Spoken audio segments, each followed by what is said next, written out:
Bonjour à tous et bienvenue à cette nouvelle conférence sur la gnose. Donc, nous allons poursuivre notre étude du livre Magie pratique. Nous sommes rendus au chapitre 2, un chapitre, comme d'habitude, très important. Le chapitre 1, c'était la science de l'être. Donc, le but ultime, changer de niveau d'être. Donc, sur une échelle, nous avons tous les niveaux d'être. En haut, nous avons les anges. En bas, les démons. Nous nous trouvons à un palier. Et le but de la gnose, c'est de nous faire monter de palier en palier jusqu'à notre être qui est en haut. Notre être véritable. Et en général, l'humanité a 97% d'ego, donc 97% d'inconscience, donc on se trouve environ à être ici. Toute l'humanité se trouve ici.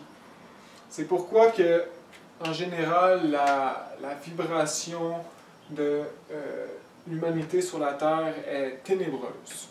C'est pour ça qu'il y a tant de problèmes et de douleurs, et etc., d'amertume, de difficultés, de lois, de frontières, d'inconscience, de fausses croyances, etc. Donc, la gnose nous donne les secrets et le procédé, le mode d'emploi pour grimper l'échelle de l'être. Et nous changeons de personne. Nous nous transformons intérieurement, nous nous purifions, etc. Il faut détruire l'ego, bien sûr, pour grimper. Il faut prier l'être, notre Père-Mère, qui nous guide, et les grands maîtres qui sont présents. Donc, le chapitre 2. Chapitre 1, c'était le mage. Le chapitre 2, c'est l'impératrice ou la prêtresse. Non, c'est la prêtresse. L'impératrice, c'est le 3. Donc, la grande prêtresse. Donc, là, je ne vais pas le lire au complet parce que c'est un chapitre plus long, de 3 pages. Mais, donc, c'est très verso, c'est dit directement ce livre et voilà. Commençons. La femme est l'Athénor de l'alchimie sexuelle. L'homme est sorti du paradis par les portes de l'Éden. Et l'Éden est la sexualité même. La porte du paradis est la sexualité. Celui qui veut entrer dans l'Éden doit trouver la porte. La femme est la porte. Donc, nous voilà à la racine du problème, à l'axe, du centre de l'axe. Qu'est-ce qui fait qu'une civilisation évolue ou involue? C'est l'énergie sexuelle. Comment l'homme pratique la sexualité, etc. La sexualité a toujours été sacrée et sera toujours, car elle est d'une puissance merveilleuse et divine. C'est l'énergie créatrice, c'est l'Esprit Saint, c'est la force où puise l'énergie, où Dieu puise son énergie, c'est le feu solaire. C'est grâce à cette énergie que nous pouvons nous transformer. Et de toute façon, elle nous transforme d'instant en instant, soit vers le bas ou soit vers le haut. Si, de façon naturelle, nous suivons le courant humain du 21e siècle, eh bien, nous allons descendre. Car l'inconscience humaine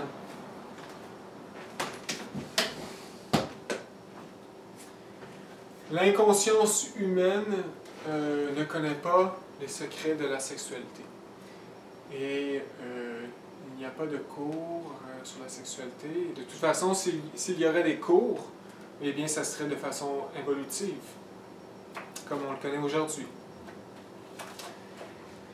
Donc voilà, il y a une clé à comprendre bien précise à propos de ce sujet. Et ça passe ou ça casse, comme on dit. Donc ici, on dit que la porte, c'est la femme. Bien sûr, la femme, on dit que l'athénor de l'alchimie sexuelle, c'est la femme. Parce que la femme représente l'amour, la force de l'amour. Donc s'il y aurait deux forces qui soutiennent tout, qui seraient la sagesse et l'amour, la sagesse serait plus masculin et l'amour féminin. Et la femme représente l'amour, donc la sexualité. L'amour, c'est la beauté. L'amour, c'est l'art. Ça apporte des sentiments d'allégresse. Ça l'élève, l'âme.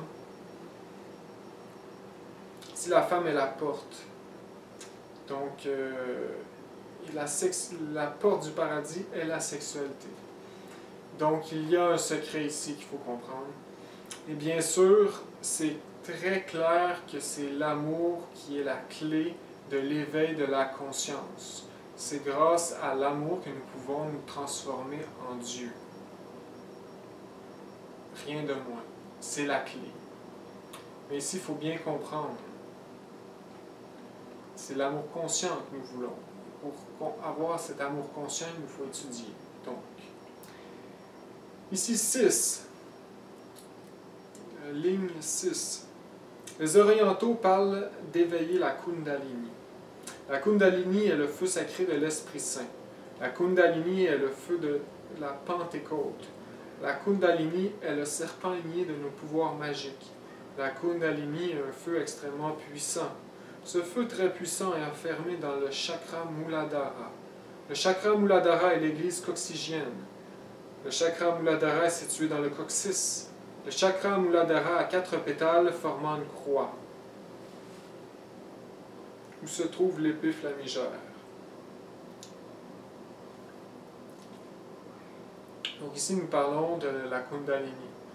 Kunda, ou Kun, qui veut dire serpent. Lini, le feu. Et donc, il dit ici que c'est nos pouvoirs, le serpent ailé de nos pouvoirs magiques. Donc, la Kundalini est en rapport, donc on le représente par un serpent, donc est en rapport avec notre épine dorsale. Ici, tu as les glandes sexuelles, testicules chez l'homme, les ovaires chez la femme. Et il y a la colonne vertébrale, un peu comme ça. Avec toutes les vertèbres, 33 vertèbres, exactement. Les 33 chambres de la franc-maçonnerie, les 33 ans du Maître Jésus, etc. Donc, on parle d'éveiller la Kundalini, le feu sacré, le feu de l'Esprit Saint. Dans la gnose, quand on dit Esprit Saint, on parle de la force neutre. On parle de la force sexuelle. Donc la force sexuelle, la force neutre. Donc ça veut dire qu'on peut l'utiliser de façon positive ou négative. On a le choix. Elle est neutre. Donc elle peut nous transformer en véritable démon, elle peut nous gâcher notre vie, elle peut nous rendre la vie amère. Elle est neutre, cette énergie. Et c'est l'Esprit Saint. Donc c'est la force ultime, c'est le centre de la... C'est qu'est-ce qui fait... c'est le cœur du cosmos, le cœur de chaque atome, le cœur de chaque planète, système solaire. Il me manque les mots pour expliquer. Et ici, un feu extrêmement puissant. Il parle, ce feu très puissant est enfermé dans le chakra Muladhara. Le chakra Muladhara est le premier chakra ici. Le chakra racine, situé entre, il dit entre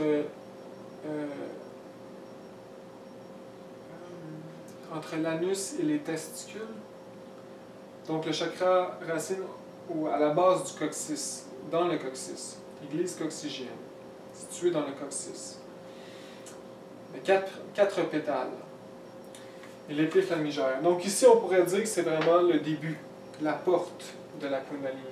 Donc la Kundalini, en ce moment, est enfermée dans le chakra Muladhara et dort. Donc nous ne sommes pas éveillés, notre feu sacré n'est pas éveillé. Mais un initié qui commence à s'éveiller réveillera grâce à la force de la sexualité et de l'amour, et le feu montrera dans la colonne vertébrale. Qui forme l'épée flamigère. Donc l'épée flamigère est symbolisée par le feu de la colonne vertébrale. Imaginez une épée ici. Donc c'est avec l'épée flamigère qu'on abat les démons, qu'on se protège, qu'on se défend, etc. Avec cette épée ignée, le disciple éveille tous les pouvoirs et se convertit en roi et sacerdote de l'univers, ayant pouvoir sur la terre, sur l'eau, sur le feu et sur l'air. Le long de la moelle épinière existe un canal appelé en Orient canal Sushumna. Dans ce canal médulaire, il y a un fil nerveux très fin par où s'élève la Kundalini.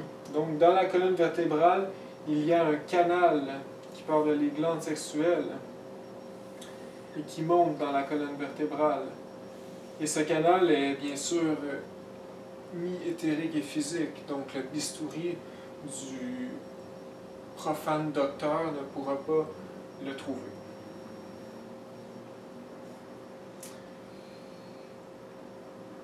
À mesure que la Kundalini monte, donc ici on parle dans d'autres livres, parce que là il n'en parle pas, mais il existe les deux cordons,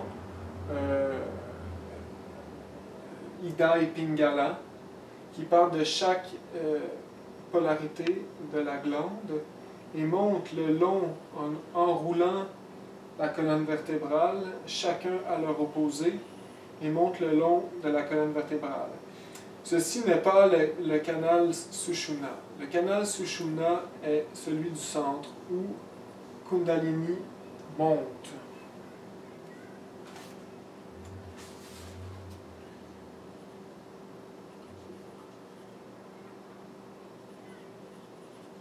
Ici, c'est le canal Ida et Pingala.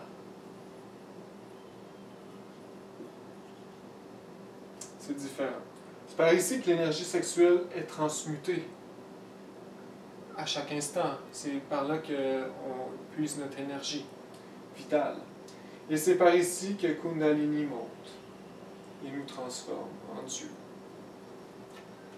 Mais quand on est profane, Kundalini reste ici et il faut transmuter par Ida et Pingala. De là les pranayamas. À mesure que la Kundalini monte par la moelle épinière, elle éveille tous nos pouvoirs occultes. Donc voilà. Bon, maintenant on est rendu à la 21e ligne. Je vais effacer le tableau pour avoir toute votre attention.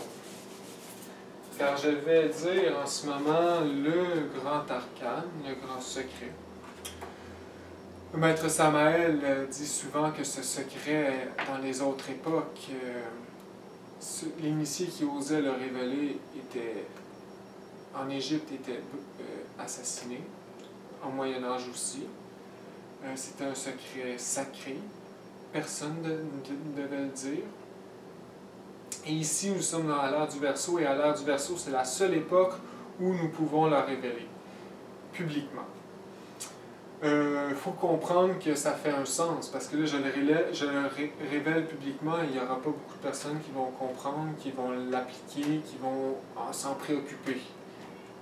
Juste la gnose n'est pas populaire aujourd'hui, et c'est bien normal, c'est pour le petit nombre.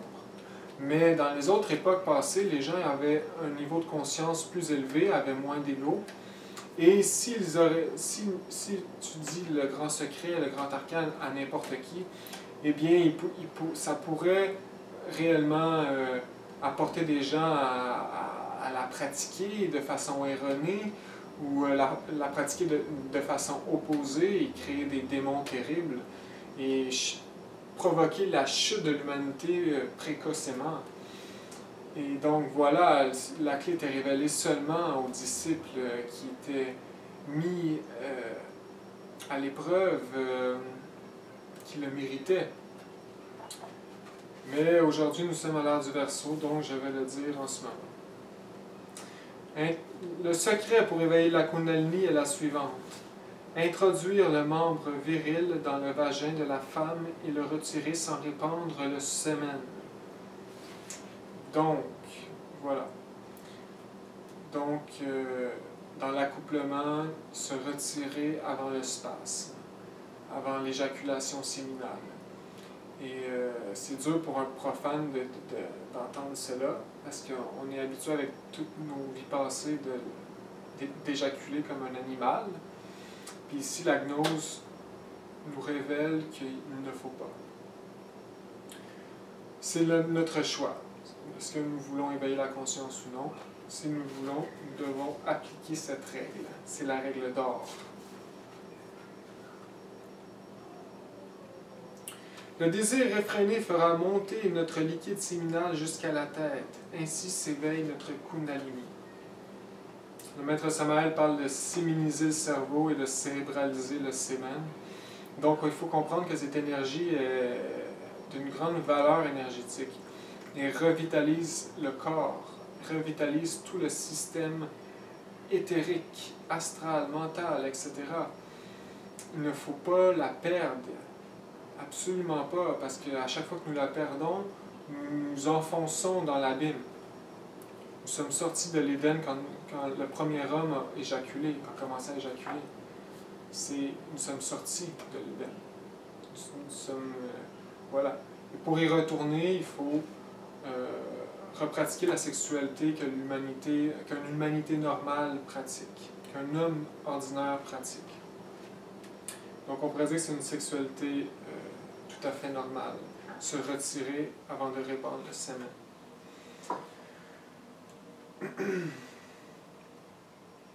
Et ça régénère l'organisme, voilà, et les pouvoirs occultes.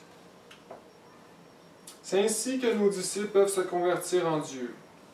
Cette pratique se fera lente, bien sûr. Ce n'est pas une question de performance ou de plaisir, parce que le plaisir, c'est l'éjaculation. Donc, ce n'est pas de performance-plaisir. Ça se fait lentement. C'est une question d'amour et de sentiment, de vivre le moment présent, de présence. Durant la connexion sexuelle, on vocalise les mantras dis, das, dos. Il faut allonger le son de chacune de ces lettres de cette manière. Dis,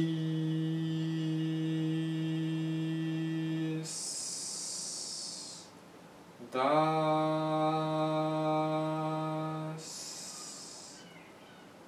dos. Donc on fait cette pratique-là ensemble, entre couples, pendant la transe sexuelle, pendant la connexion.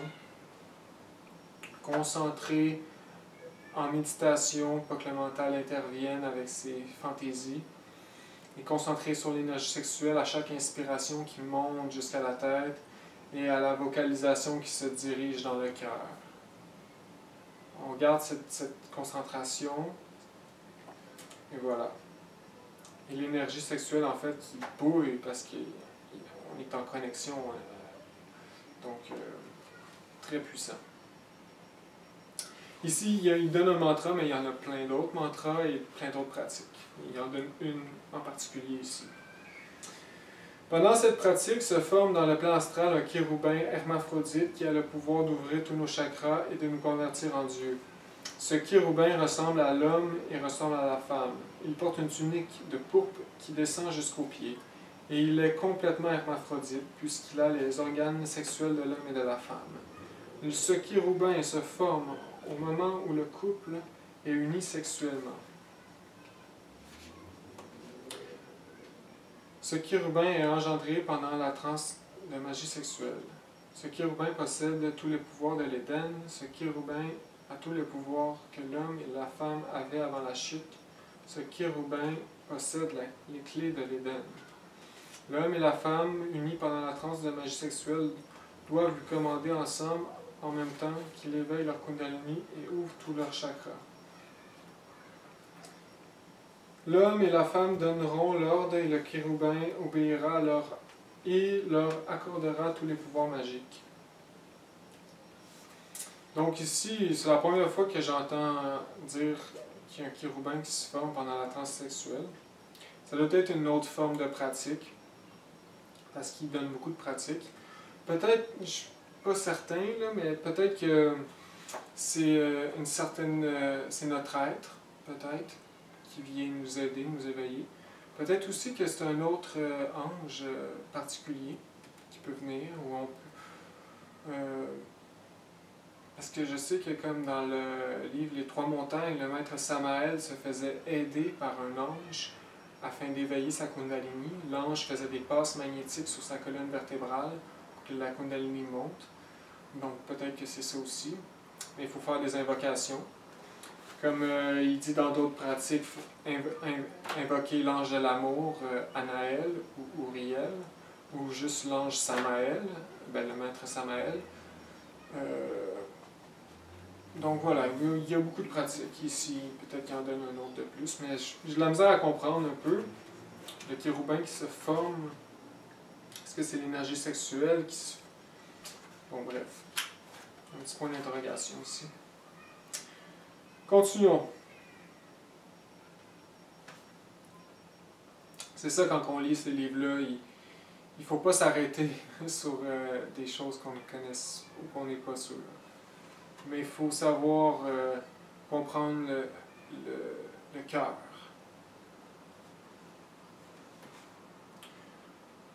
L'homme et la femme unis pendant la transe de magie sexuelle doivent lui commander ensemble en même temps qu'ils éveillent leur kundalini et ouvrent tous leurs chakras.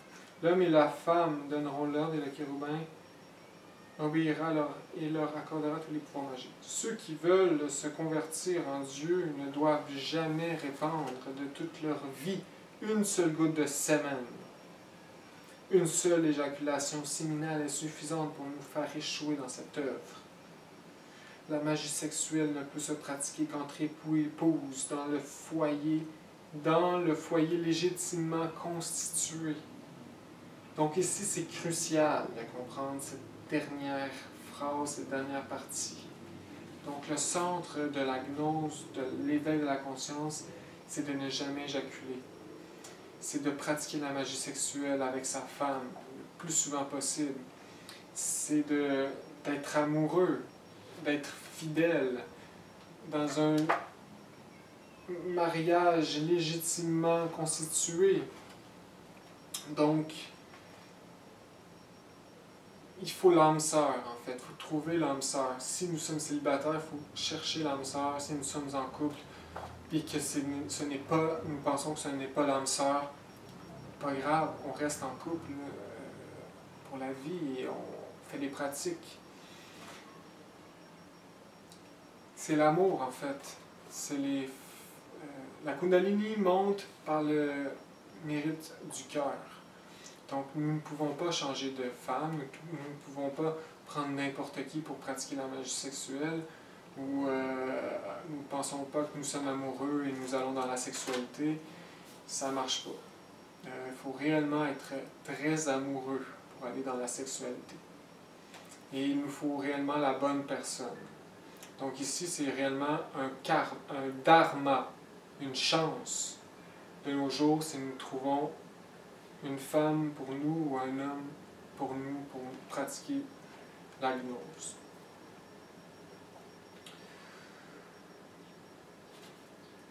Donc ici, une seule éjaculation séminale est suffisante pour nous faire échouer dans cette œuvre.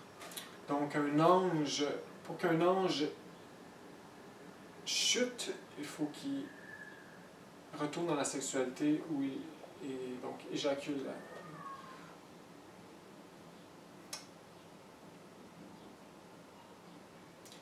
Nous pouvons travailler toute notre vie intensément.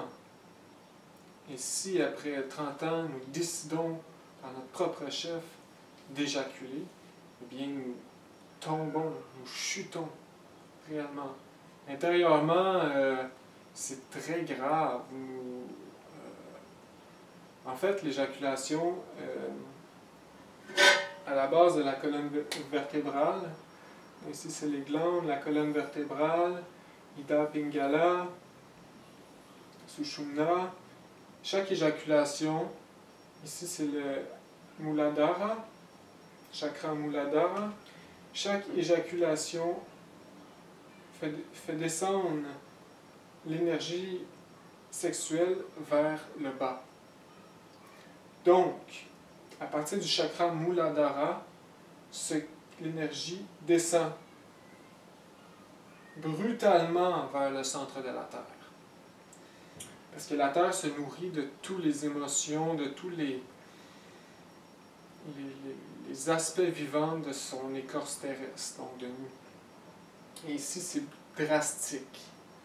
Et à force de le faire, il se crée dans le coccyx un petit organe qui sort tranquillement. Et cet organe, c'est la queue de Satan. C'est la queue, une queue. Une queue physique. À une certaine époque, quand l'humanité venait juste de chuter, en Lémurie, eh bien, après plusieurs années, des centaines d'années, des milliers d'années, ils ont développé une queue. Les Lémuriens avaient une queue pendant la chute. Et les anges se sont penchés sur le problème et devaient enlever cet organe du corps de ces Lémuriens, ils devaient les guérir. Parce que c'est un organe qui hypnotise. C'est l'ego. C'est la force de l'ego, de l'animal. Et donc, ils ont enlevé l'organe par des moyens je ne sais quels. Et, mais il reste un petit résidu. Et c'est qu'est-ce que nous avons aujourd'hui, ce petit résidu de cette queue satanique. C'est qu'est-ce qui crée l'ego. Il nous hypnotise, il nous endort. Mais c'est l'éjaculation qui crée cette queue-là, parce que les forces sexuelles se dirigent vers la terre. Et nous devons changer cette orientation vers le haut, vers la tête, le corps, les chakras, etc. Donc il ne faut pas perdre cette énergie dans une éjaculation, absolument pas. Aussi, je pourrais dire que pour tout débutant, ça se peut que ça arrive qu'il ne se retire pas à temps et qu'il éjacule une goutte ou deux, ou peu importe. Mais ça ici, il n'est pas fait exprès, il est en apprentissage, c'est différent. Mais si on le fait par notre propre chef, c'est voilà, une chute et c'est grave. Et on endort la conscience, on s'éloigne de notre être, et voilà. On devient réellement un magie noire. C'est de la magie noire. En Lémurie, quand la chute est arrivée, les Lémuriens, parce que la sexualité était toujours pratiquée dans ces époques-là, à l'intérieur de temples, guidés par des maîtres du temple, les maîtres du temple. Et c'était toujours fait dans les temples parce que c'est sacré. Donc la femme et l'homme, il y avait des lunes de miel, comme on dit, donc des pèlerinages. Ils se rendaient jusqu'au temple, et rendus au temple, ils s'accouplaient. C'était des grandes salles. C'était une autre époque. Aujourd'hui, ça ne se ferait pas. Et au moment de la chute, ils ont commencé à pratiquer la sexualité dans leur tipi, dans leur maison. Et c'était un grand sacrilège de ne pas le faire dans le temple. Ou ils le faisaient dans le temple, puis ils se faisaient mettre dehors, parce qu'ils éjaculaient. Donc, c'est un grand sacrilège. Et voilà, des cases de magie noire ont commencé, des fortes cases de magie noire. Voilà, c'était la chute, la déchéance. Donc, une grande histoire, l'épopée de notre humanité. La Lémurie qui se trouvait au niveau du Pacifique, un grand continent, qui s'est enfoncé par ces forces ténébreuses qui bouleverse l'écorce terrestre, qui a chamboulé tout, et c'est les volcans en éruption, les craquements, les bouleversements géologiques. Voilà, le continent s'est effondré par ces forces sexuelles mal orientées.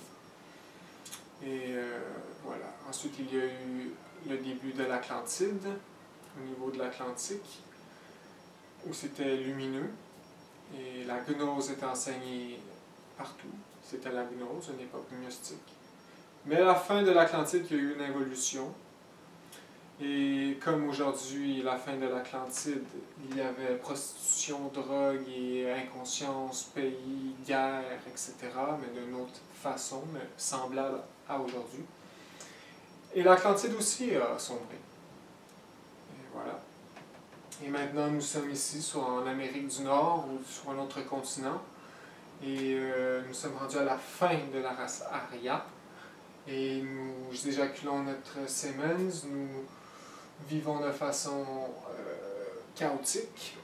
Et nous allons sombrer comme les races précédentes et disparaître.